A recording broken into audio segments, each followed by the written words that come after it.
Bom, eu sou o pastor Marcelo Adriano. Estou aqui hoje para trazer para você mais um estudo especial, o estudo sobre a festa de Shavuot, ou também conhecida como Festa das Semanas, ainda conhecida também como Festa da Colheita, e para nós cristãos, a festa de Pentecostes. Lá em Pêssar, que comemoramos há alguns dias atrás, Deus tira o povo do Egito com mão forte, trazendo juízo sobre Faraó e seus demônios. E o povo começa a sua caminhada pelo deserto, 49 dias. Após isso, se estabelecem ali na região da Arábia, aos pés do Monte Sinai, também conhecido como Monte Horebe, aquele monte no qual o Eterno falou com Moisés na sarça ardente, passando ali para Moisés qual seria a sua missão, a missão de ser um primeiro libertador do povo de Israel, um libertador físico, aquele que iria tirar o povo de Israel da sua escravidão física. Milênios depois, vem Yeshua, o Filho de Deus, para ser um segundo libertador, porém, dessa vez, para ser um libertador espiritual, um libertador da nossa alma e do nosso espírito. Ele vem implantar o reino de Deus dentro, Betorá, dentro dos nossos corações, trazendo a imortalidade, não desse corpo físico, não dessa matéria, mas a imortalidade do espírito e da alma e um corpo transformado, um corpo glorificado. Moisés, então, tem essa árdua e nem um pouco fácil missão de chegar no Egito, convencer aquele povo que ele os tiraria de lá, que Deus usaria ele para tirá-los de lá do Egito e levá-los até a terra prometida, Canaã, a terra dos seus pais, a terra dos patriarcas, Abraham, Isaac e Jacob, Abraão, Isaac e Jacó. Mas, para isso, transcorreram-se 50 dias, chamado a contagem de Homer. Homer é nada mais, nada menos do que uma medida utilizada para trigo, para grãos em geral. 49 dias passaram-se no 50º, por isso a palavra Pentecostes, a palavra grega, Pentecostes, 50 dias. No 50º dia, Deus falaria com a própria voz no Monte Sinai. Falaria, revelaria os seus mandamentos, suas ordenanças, seus preceitos e seus estatutos. Acompanhe comigo no nosso slide. Então, a figura do Monte Sinai, a manifestação que jamais houve, mas haverá manifestação maior que essa com a volta de Yeshua, onde o povo viu o Monte Sinai estremecer, fumegar, o som do chofar cada vez mais intenso e a voz de Deus, a própria voz de Deus, falando os 10 mandamentos. Shavuot, festa das semanas, festa da colheita, Pentecostes. Dentre as festas do calendário bíblico, é a quarta festa. Sua ordenança na Torá está narrada no livro de Levítico, no capítulo 23. Muitos já falamos sobre isso, irmãos, que o livro de Levítico 23 traz ali uma lista das festas de Deus. Não são festas judaicas, mas são as festas de Deus. Ele começa Levítico 23 falando para Moisés, fala ao povo que estas são as minhas festas, as minhas convocações. E no final do livro de Levítico 23, ele encerra dizendo que são estatutos perpétuos, para sempre, para todas as suas gerações, onde quer que estejam habitando, não somente na terra de Israel. Vamos nos recordar, então, se essa é a quarta festa, vamos nos recordar quais são as 3 anteriores a essa. O livro de Levítico 23, então, nos traz como a primeira festa bíblica o Shabat. Deus nos deixa o Shabat como um memorial da criação. O memorial daquela que foi a maior das suas obras, que ele não criou pelo falar, pelo haja e rier. Não. Ele fez com as próprias mãos, que foi o homem e a mulher. Em 6 dias os criou, e no 7º dia cessou de toda a sua obra para ter um relacionamento com essa criatura que tinha a essência de Deus em si, tinha uma alma, tinha um espírito, imagem e semelhança do Eterno. E essa foi a primeira festa, o Shabat, onde Deus deixa esse dia para nos deleitarmos na sua presença, para parar com tudo os trabalhos do dia a dia, e aí sim, dedicar esse dia em conexão com os céus, conexão com o Eterno. A segunda festa é aquela que nós conhecemos como uma festa 3 em 1. É a festa de Pêssar, a passagem. Comemoramos aí há 40 dias atrás, 41 dias atrás, é a festa onde está diretamente ligada com a 10ª praga, a praga dos primogênitos, onde o anjo da morte passava por cima das casas dos hebreus, aquelas que tinham o sangue aspergido nas suas portas, nos seus umbrais, o sangue do Cordeiro Pascal. Junto com a festa de Pêssar, nós temos a festa dos Matzot, ou dos pães ázimos, pães sem fermento. E ainda no primeiro domingo da festa de Pêssar, no 3º dia, temos aí o Bicurim, que é a festa das primícias. Mas, biblicamente, conta-se apenas Pêssar e Matzot, festa dos pães ázimos. Então, Shabat, Pêssar, festa dos pães ázimos, 49 dias depois, no 50º, então, nós temos a festa de Shavuot, ou Pentecostes, né? Como falar em Shavuot, em Pentecostes, e não nos lembrarmos lá de Atos 2, onde os apóstolos, os discípulos se encontravam reunidos em uma casa e um vento impetuoso tomou conta daquela casa, trazendo línguas partidas como que de fogo sobre eles. E aí eles receberam o Ruach HaKodesh, o Espírito de Deus. Aí eles receberam o poder. Mas para que eles receberam esse poder? Eles receberam esse poder para poder, sim, realizar a missão a qual Yeshua deixou para eles em Atos 1, que é ide e pregai o Evangelho. Jerusalém, Samaria, confins. Para isso eles precisavam de poder, ser revestidos de poder, porque eles encontrariam resistência nos lugares fora de Jerusalém e dentro mesmo, inclusive dentro, principalmente dentro de Jerusalém, trazendo uma nova forma de salvação. A palavra Shavuot significa semanas.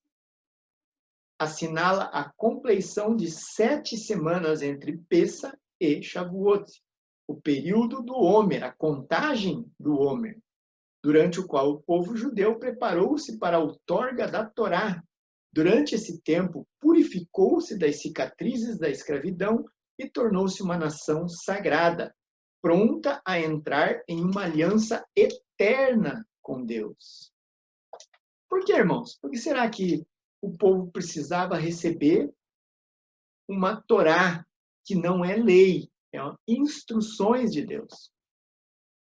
Porque esse povo que saiu lá do Egito, tanto os hebreus como povos de outras nações, egípcios mesmo, núbios, povos que eram escravos também dos egípcios, saíram junto com o povo de Israel, eles eram escravos, nasceram escravos, essa geração havia nascido escrava. A permanência do povo de Israel na terra do Egito foram de 430 anos. Porém, os primeiros 200 anos foram como convidados. O faraó, da época de José, convidou Jacó e a sua família, os 70 da sua família, para viverem na terra de Goshen. Ali eles viveram em perfeita harmonia, 200 anos. Porém, levantou-se, morreu José, morreu esse faraó, e levantou-se um novo faraó que percebia que o povo hebreu se multiplicava muito. E temendo por uma rebeldia, uma revolta do povo de Israel, ele acaba tornando-os escravos. E esse tempo de escravidão durou 230 anos. Então, esse povo, eles saem com um corpo livre, porém uma mentalidade de escravos. Eles nasceram no meio de um sistema idólatra. Tudo para o Egito era deuses. O Nilo era Deus. O sol era Deus. A lua era Deus. A terra era Deus. A rã era Deus. O cordeiro era Deus. Tudo era Deus para os egípcios. Então, eles precisavam de uma oxigenada nessa mentalidade escrava. Para isso, Deus traz ali as suas ordenanças, os seus preceitos, os seus mandamentos, os seus estatutos, para que esse povo fosse um povo diferente daqueles povos que eles iam encontrar lá em Canaã. Lá em Canaã não mudava muito, apenas o nome dos deuses, mas serviam a Baal, serviam a Astarote e a outros deuses. Inclusive, há relatos de sacrifício de crianças a esses deuses. Tudo pela fertilidade, tudo pela colheita, tudo pela chuva, para que viesse chuva. Então, eles iam sair de um sistema idólatra, de um sistema de multideuses, para entrar ali num sistema onde se adorava um único Deus. Para isso, eles precisaram receber essa instrução e não lei. Mais uma vez eu friso isso. Torá não é lei, foi traduzido equivocadamente como lei, porque lei é imposição. E o nosso Deus não impõe. Ele respeita o teu e o meu livre-arbítrio. Então ele dá as instruções. Seria bom que fizesse isso. Não seria bom que fizesse aquilo. Então ele deixa esse rol de várias atitudes, tanto espiritual, como social, como moral, como sanitária, essas regras sanitárias, para que o povo fosse um povo diferente daquilo que eles iam encontrar em Canaã. Afinal de contas, era um povo que estava, naquele momento, estabelecendo uma aliança com Deus. Ele seria o Deus deles e eles seriam o povo desse Deus. Então, o mínimo que Deus exige de alguém que é povo dele é essas regras morais. Inclusive, as que foram ditadas pela própria boca de Deus lá no Monte Sinai, como início dessa aliança. Então, para isso que o povo precisava da Torá. A Torá foi um tutor. A Torá foi alguém que conduziu o povo em retidão. mostrando para esse povo que eles não podiam mais ser como os egípcios e não deveriam se apegar aos costumes dos cananeus. Eles deveriam, pelo contrário, ser orlegoim. O que é isso? Luz para as nações. Levar esses estatutos, levar essa Torá para as nações, apresentar esse Deus único. Esse culto a esse Deus que não tinha rosto, esse Deus que não se podia projetar a imagem dele em pedra, em pau, seja no que fosse. Não podia tentar desenhar o rosto desse Deus. É esse Deus, um Deus único, que o povo de Israel deveria ser luz para as nações e levar para os cananeus. Por isso, Deus estabelece essa aliança através da Torá. Vamos dar continuidade? A outorga da lei. Segundo os rabinos de Israel, a outorga da lei aos pés do Monte Sinai ocorreu no ano de 2448 a.C. Isso seria, segundo os rabinos também, um dia de sábado que aconteceu isso. A narrativa desses acontecimentos, da outorga da Torá, estão narrados no livro de Êxodo, ou Shemot. Também, Êxodo é uma palavra grega, né? Na tradução da Septuaginta, ela recebeu o nome de Êxodo, o nome grego. Porém, o nome original do livro de Êxodo é Shemot. Shem, em hebraico, é nome. Shemot é um plural feminino, nomes. Por quê? Porque a primeira frase do livro de Êxodo é: e esses são os nomes dos filhos de Israel. Começa com a palavra nomes. Então, todos os livros, os 5 livros da Torá, eles têm os nomes relativo à primeira frase do livro lá. Por exemplo, o livro de Gênesis. Gênesis é um nome grego. Gênesis é criação. Quando, na verdade, o seu nome original é Bereshit, que significa no princípio. E qual é a primeira palavra do livro de Gênesis? No princípio criou Deus. Então, Bereshit, no princípio. Amém? Então, narra lá o texto de Êxodo 19, 16 a 19. E foi no terceiro dia, ao raiar a manhã, e houve trovões e relâmpagos e nuvem pesada sobre o monte, e o som do chofar muito forte, e estremeceu todo o povo que estava no acampamento. E fez sair Moisés o povo do acampamento, ao encontro de Deus, e estiveram ao pé do monte, e o monte Sinai fumegava todo. Olha aí, pessoal. Olha a grandeza da glória e do poder de Deus manifesto lá naquele monte, naquele dia.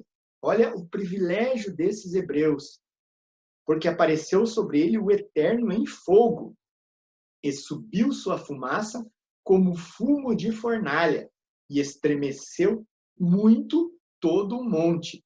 E o som do chofar foi-lhe andando e aumentando muito. Moisés falava e Deus lhe respondia pelo som. Olha aí que maravilha, pessoal. Olha a manifestação de poder. Olha a manifestação de glória que esse povo contemplou com os próprios olhos. Não só hebreus, mas egípcios e outros povos que se encontravam com eles. O monte estremecia, literalmente estremecia.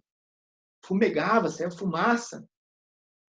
Ouvia-se fortemente o som do chofar que ia aumentando. E, até que então, ouviu-se a voz de Deus. Ou, como nós vamos ver mais à frente, via-se a voz de Deus. Eu trouxe aqui, irmãos, para que nós tenhamos aí ilustradamente um trecho da novela Os 10 Mandamentos, que foi uma novela passada pela Rede Record de televisão, exatamente nesse momento, onde o povo está aos pés do Monte Sinai, pronto para ouvir a voz de Deus. É um vídeo curto, eu trouxe só para você alimentar a tua imaginação, para tentar entender, é lógico, que é uma novela. É lógico que são efeitos especiais, mas ali nós podemos alimentar a nossa imaginação para tentar imaginar como realmente foi aquela cena do monte fumegando, o monte estremecendo, e raios, e chofar. Já pensou nisso? Então quero que você me acompanhe aqui. Use da tua imaginação.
Não tenham medo.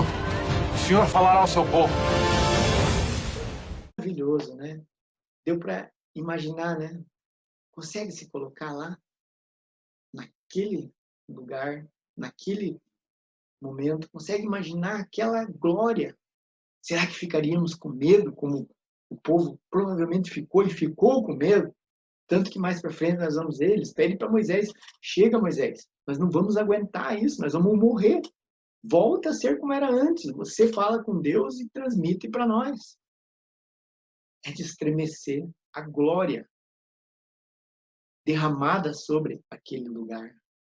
Maravilhoso, né? Vamos dar continuidade. Após Deus proferir a viva voz o decálogo, ou como nós cristãos conhecemos, os 10 mandamentos, o povo ainda via os trovões, as tochas, o som do chofar, o monte fumegando, e então temeram por suas vidas, pedindo para Moisés que ele falasse com Deus para que o povo não morresse. Provavelmente aqui o povo estava batendo as canelinhas, batendo os joelhinhos um no outro, tremendo de medo. Tamanha era a glória. Mas eles estavam com medo de Deus? Não, eles estavam com medo que eles não aguentassem tamanha glória e fossem fulminados, morressem. Por isso eles pedem para que Deus subisse e falasse com Deus pessoalmente. Moisés subisse e falasse pessoalmente com Deus e transmitisse para eles como já havia sendo feito por Moisés. Eu sublinhei ali, irmãos, a palavra via os trovões. O povo via os trovões, os trovões. Nos textos originais, estas palavras significam que a voz de Deus era vista pelo povo. Um negócio esquisito, isso como que alguém vê a voz, a gente ouve. Não, aqui eles viam a voz e compreendiam, eram compreendidas pelos 70 povos existentes naquela época, ou seja, não se restringindo apenas ao coração e à consciência do povo de Israel, mas no coração de toda a humanidade, e através desse advento, o Deus de Israel tornou-se conhecido por toda Canaã. Então os rabinos acreditavam que haviam 70 povos na época, na terra naquela época, e os 70 povos conseguiu ouvir esses preceitos, esses mandamentos na sua própria língua. Isso não foi algo apenas para a consciência de Israel, mas para que toda a humanidade soubesse que um Deus vivo estava junto com o povo de Israel. Tanto que Deus era conhecido no meio dos cananeus. Talvez a partir deste episódio no Monte Sinai. Balaão conhecia Deus e era um sacerdote de um povo idólatra. Muitos ali sabiam que Israel era guardada pelo Deus vivo, por um Deus que não tinha rosto, por um Deus que não se reproduzia, a sua imagem. Mas a Torá não se restringiu aos 10 mandamentos. Não. Isso é outro engano da teologia cristã, que diz para nós que foram dados apenas aqueles 10 mandamentos, ou nós mesmos não estudamos mais a fundo e não percebemos que não são apenas 10. Pasmem, mas são muito mais que 10. Os 5 livros que compõem a Torá, que nós conhecemos ali como Pentateuco, eles somam 613 mandamentos, sendo que destes 613, 248 são positivos. Faça. Esse você pode fazer, ou esse você deve fazer. São equivalentes ao número dos órgãos do corpo humano. Olha que interessante, Deus não faz nada por acaso. Tudo que Deus faz tem um propósito, tudo que Deus faz tem uma relação, tudo que Deus faz tem uma ligação. Deus não faz nada, irmãos, que não tenha uma ligação com alguma coisa. Então, 248 positivos são os órgãos do corpo humano. E 365, número de dias do ano, são os negativos. É aquele que você não deveria fazer. E equivale ao número de vasos sanguíneos no corpo humano. Olha aí, já tinha ouvido falar nisso? Eu duvido. Porque a teologia cristã não dá muita importância para esse tipo de informação, esse tipo de detalhe, mas que é tremendo você conhecer a cultura, você conhecer a Bíblia no seu original, no seu contexto original, como realmente ela foi escrita. Isso é tremendo e isso é de extrema importância para conhecermos a palavra de Deus. A Torá é, segundo os rabinos, dividida em uma lei escrita, que é o Taná. Eu até vou voltar aqui para falar melhor sobre esse ponto. Então, os rabinos acreditam que Deus não deu apenas uma Torá, lá nos 40 dias em que Moisés ficou no Monte Sinai, recebendo as tábuas da lei. Mas ele deu 2 Torás. Uma delas, a Torá escrita, que o povo judeu hoje conhece por Tanar. O que é o Tanar? Tanar é um acróstico. É a junção de iniciais de 3 palavras. A palavra Torá, que são as instruções, né? Navim, são os profetas, e Ketuvim, que são os demais escritos. Então, a Torá é composta pela lei, a Taná é composta pela Torá, as instruções, Navim, os profetas, e Ketuvim, os escritos. Isso compõe o que nós, cristãos, conhecemos como o Velho Testamento. E a outra Torá, qual foi? Bom, os sábios de Israel afirmam que Deus também deixou para Moisés uma Torá oral, uma instrução oral. Qual era o objetivo dessa instrução oral? Preencher algumas lacunas que a Torá escrita deixava. Vou te dar um exemplo. Lá em Gênesis 22, um pouquinho antes, Deus chama Abraão e fala: Abraão, pega teu filho, teu único filho, o filho a quem você ama, Isaque. Então aqui ficaram algumas lacunas, algumas brechas onde o próprio Abraão poderia ter dialogado com Deus. Abraão, pega o teu filho. Qual filho, Senhor? Eu tenho Ismael e tenho Isaque. Teu único filho. Mas Isaque é o único filho de Sara. E Ismael é o único filho de Agar. Eles são únicos, filhos únicos das suas mães. O filho a quem você ama. Mas eu amo Ismael e amo também Isaque. Isaque, Abraão, pega Isaque. Entenderam? É mais ou menos essa relação. Ficaram algumas lacunas, algumas brechas que a Torá oral vem consertando. Isso também em relação a leis alimentares, a leis sanitárias que não são bem claras, essa lei oral vem completando. Mas, é claro, lembrando que isso é tradição. Na própria Bíblia, não fala sobre uma Torá oral. Vamos dar continuidade? A Torá oral, regras que preenchem as lacunas deixadas na Torá escrita e que eram passadas como? Não era escrita, ela era boca a boca. Moisés passou essa Torá oral, né, segundo os sábios, para Yehoshua, para Josué. Este passou para os anciãos, que passaram para as suas tribos e foram passando de pai para filho, geração por geração, até que no ano de 188 depois de Cristo, para que não se perdesse esses estatutos orais, essa lei passou a ser compilada em obras. A primeira delas foi a Mishnah e depois veio a Gemara, que formam, as duas juntas formam o atual Talmud. Talmud é estudo, né? A palavra Talmud, estudo. Então, segundo os profetas, essa Torá ela era dividida em dois, uma escrita e uma oral. Será que a Torá é lei, uma imposição, ou ela significa instrução, uma recomendação? Nós já vimos isso em estudos anteriores. Discorremos esse assunto em estudos anteriores. Porém, vale a pena relembrar que o Eterno respeita o livre-arbítrio do ser humano. Então, ele jamais colocaria algo que fosse imperativo, impositivo. Não, é uma instrução. Seria bom que você fizesse isso. Isso te traria bênção. Mas, se você fizer dessa forma, isso vai te trazer maldição. A escolha é tua.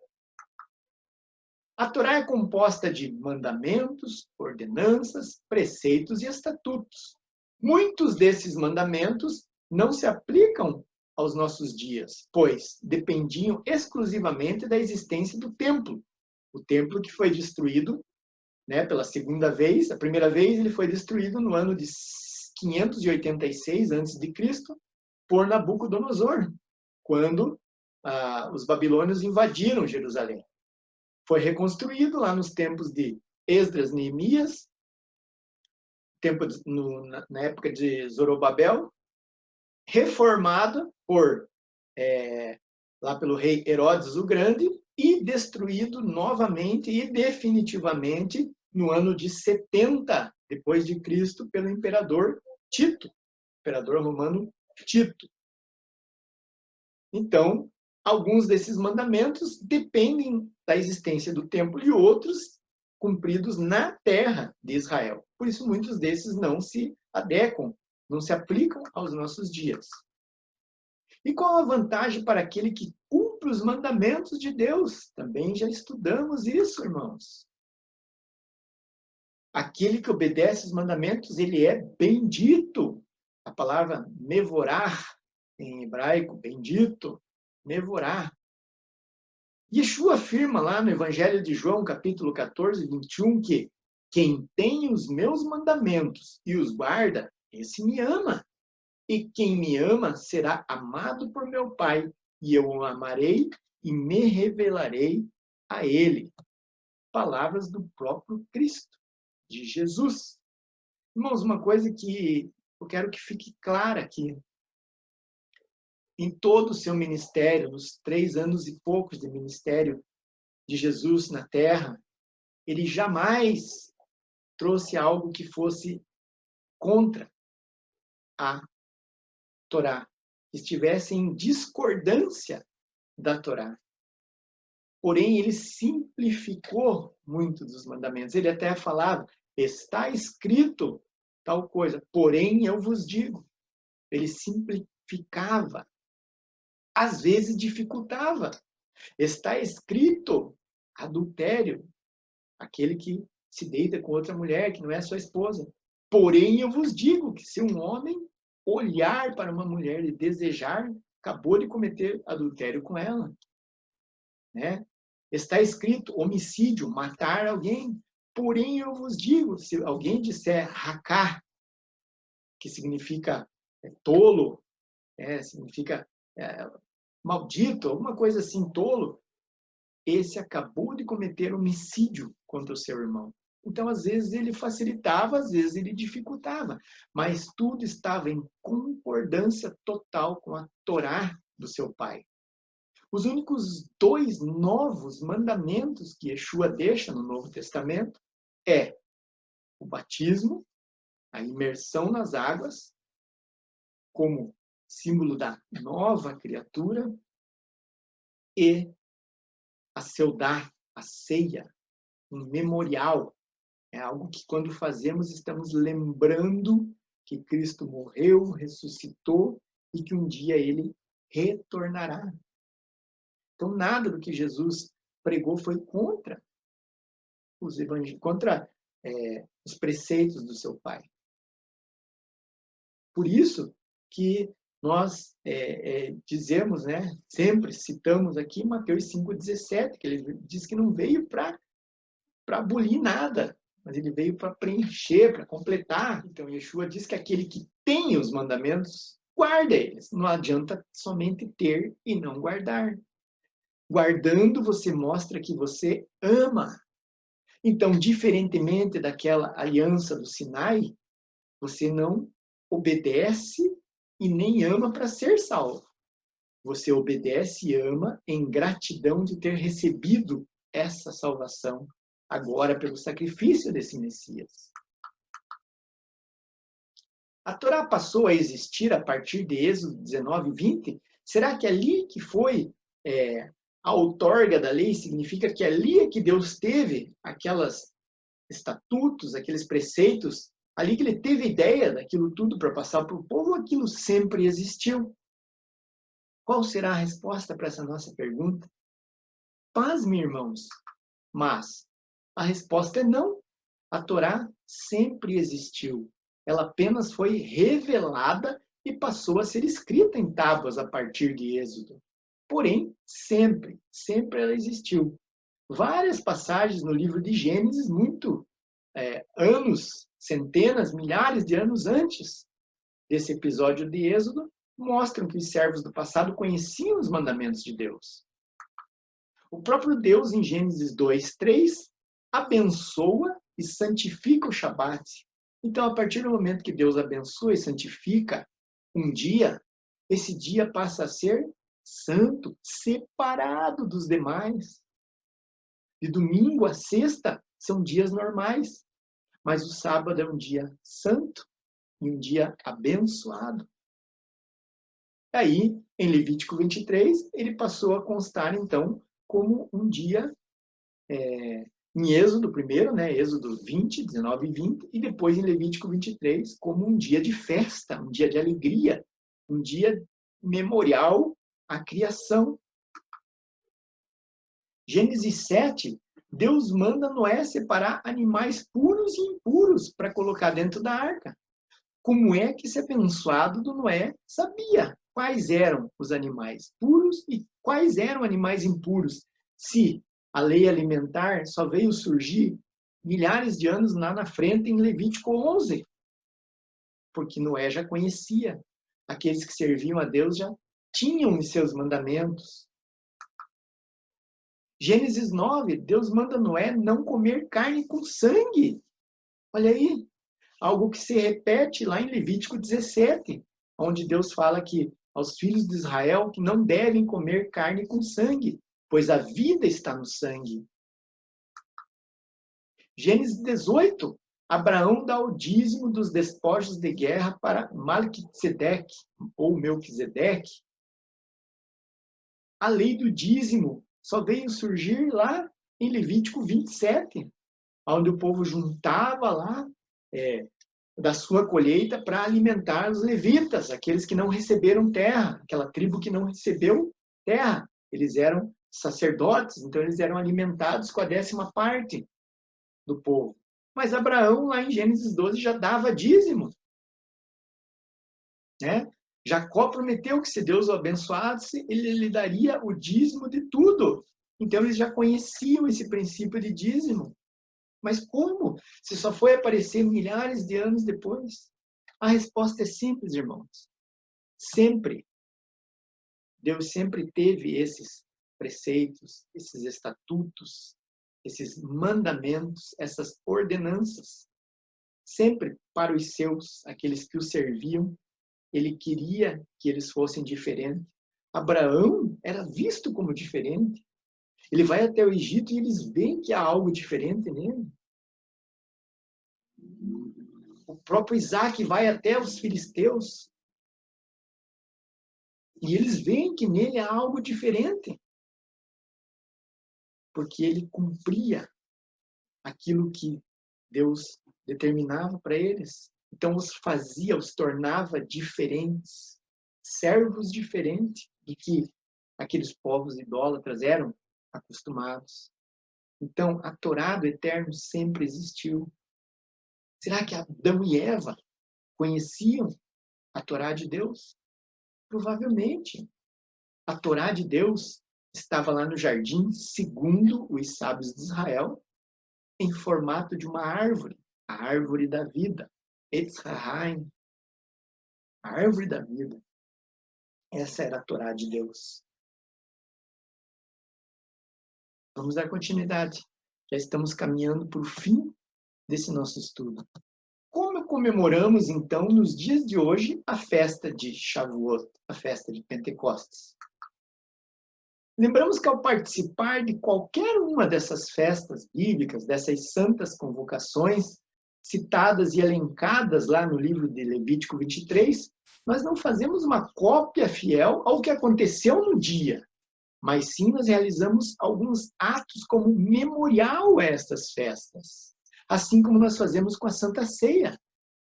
É um memorial, uma lembrança, nós estamos nos lembrando do que aconteceu. E é lógico, irmãos, eu tenho que frisar isso, que toda festa bíblica ela tem uma conexão do passado com o presente, com o futuro.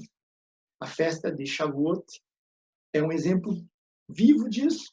O povo no Monte Sinai recebe o poder através da Torá, através da palavra e a manifestação da glória e da autoridade de Deus. Lá em Atos 2, da mesma forma, eles recebem o poder, eles recebem mais uma manifestação, não tão explícita como foi no Monte Sinai, mas uma forma de poder diferente. Lembramos também que no Sinai o povo recebe a palavra em forma de tábua. Lá no Novo Testamento, a palavra, o verbo, né, o logos em grego, o davar em hebraico, se torna carne. O verbo se faz carne, a palavra viva, ela caminhou aqui entre nós na terra. Como não conectar Shavuot com Yeshua? Como não conectar Shavuot com Yeshua? Impossível. Então, toda festa lá do passado, ela se conecta com o presente e com o futuro que há de vir. E elas têm conexões e elas apontam para um Messias. Ali desceu a palavra em forma de tábua. Lá desceu a palavra em forma humana. O verbo se fez carne e habitou entre nós. Esse é o sentido das festas bíblicas. Vamos então caminhando para o final desse nosso estudo. Temos como refeição alimentos à base de laticínio. Isso os sábios de Israel, os rabinos, explicam que é porque no dia que aconteceu, provavelmente era um sábado, então eles não podiam colher, eles não podiam cozinhar, então eles usavam o leite, a única coisa que eles tinham disponível, e as frutas. E também temos à mesa 2 pães fermentados. O fermento, irmão, na Bíblia, ele faz alusão ao pecado, ele representa o pecado. O pão fermentado o fermento da Bíblia é o pecado. Tanto que tem uma passagem lá do fermento dos fariseus.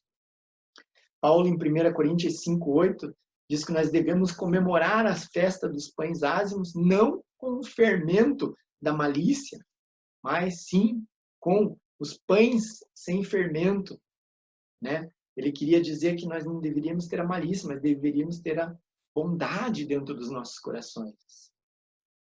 E esses dois pães, segundo os sábios, representam dois povos, Israel e a igreja. Os dois pecaram, Israel pecou, mas a igreja também pecou. Então, esses dois pães fermentados significa esse pecado de Israel e o pecado da igreja. Além do suco de uva ou o próprio vinho, o mel e o azeite. Esses são os alimentos que nós temos à mesa na refeição de Shavuot. A ligação entre a festa de Shavuot e a descida do Espírito Santo em Atos 2. Será que existe alguma ligação? Será que existe algo que lembre? Lógico, tudo está conectado. Comemoramos em Shavuot o aniversário da outorga da Torá. Mas, como cristão, também jamais podemos esquecer que foi em um dia de Pentecostes. Isso é uma confusão muito grande, irmãos, que o povo evangélico faz. Eles acham que a festa de Pentecostes começou aquele dia, no dia da descida do Espírito Santo ali, passou a chamar-se de Pentecostes. Não, está errado. Foi durante uma festa de Pentecostes. Estava no período, tinha dado os 50 dias da Páscoa, da morte, inclusive, de Jesus, né? Morreu na Páscoa, né? Ficou aí 40 dias aí, fazendo algumas aparições, e 10 dias depois o pessoal se reúne em Jerusalém. Ele fala lá em Atos 1, não saiam de Jerusalém até que venha sobre vós o Ruach HaKodesh, o Espírito Santo. Então eles estão reunidos lá 50 dias depois da Páscoa. Durante uma festa de Shavuot é que o Espírito Santo vem sobre aquela casa e toma a todos. Então, a descida do Espírito Santo em Atos 2 não passou a se chamar Pentecostes. Ela já era, ela foi durante uma festa de Pentecostes. Que fique bem claro isso, irmãos.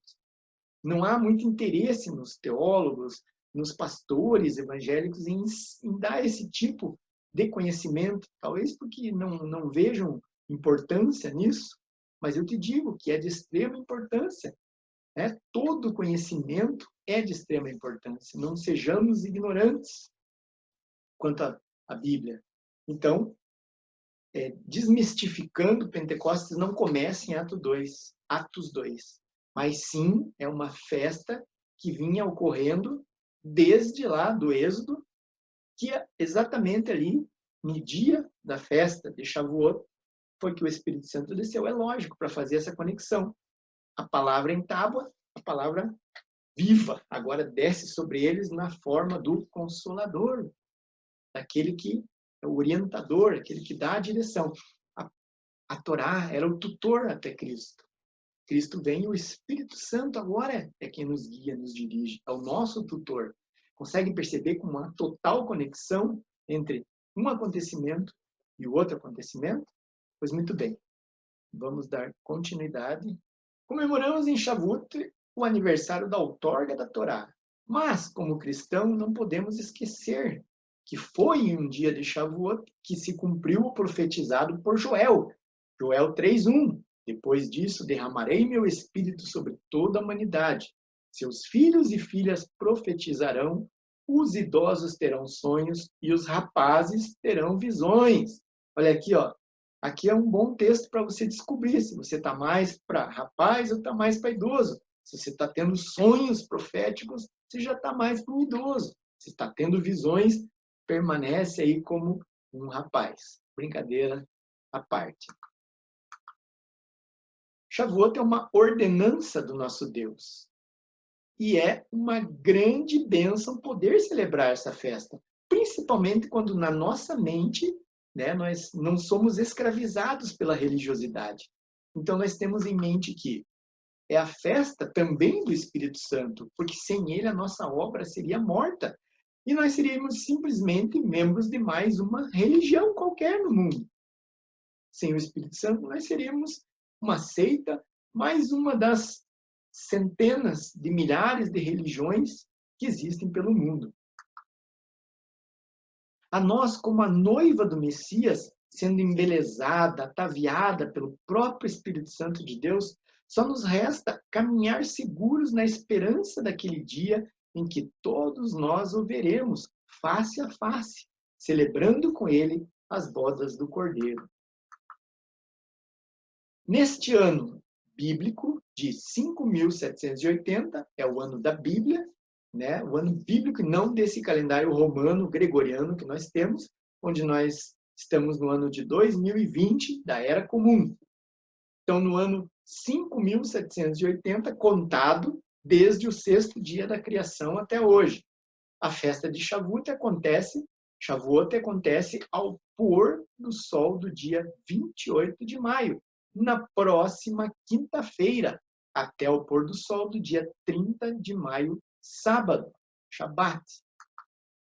Para você, meu irmão, minha irmã, Hag Sameach Shavuot, uma feliz festa de Shavuot. E ali há também uma oração. Bendito sejas tu, eterno, nosso Deus, Rei do universo, que nos santificou com os teus mandamentos e nos ordenou a contagem do Homer. Muito bem, muito bem. Era isso, irmãos. Era isso que eu tinha para trazer para vocês hoje sobre a nossa festa de Shavuot, para que não fique nenhuma dúvida, para que não fique nada nas lacunas, nas entrelinhas, né? É uma festa que, com toda certeza, você, cristão, pode participar. A partir do momento que Yeshua nos uniu ao povo de Israel, temos os mesmos direitos e conservamos os mesmos deveres. Então, nós agora, como um povo agregado, como os filhos adotivos, temos os mesmos direitos que os filhos legítimos. Então, podemos participar. Não estamos anulando, como eu já ouvi muitas vezes, participando das festas, estão anulando o sacrifício de Jesus na cruz. Isso é religiosidade, isso é teologia. Teologia cristã romana. Aquela que não é a raiz estranha que se infiltrou ao cristianismo, infelizmente. Então, mais uma vez para você, um Hag Sameach Shavuot. Feliz festa de Pentecostes. Shalom, shalom.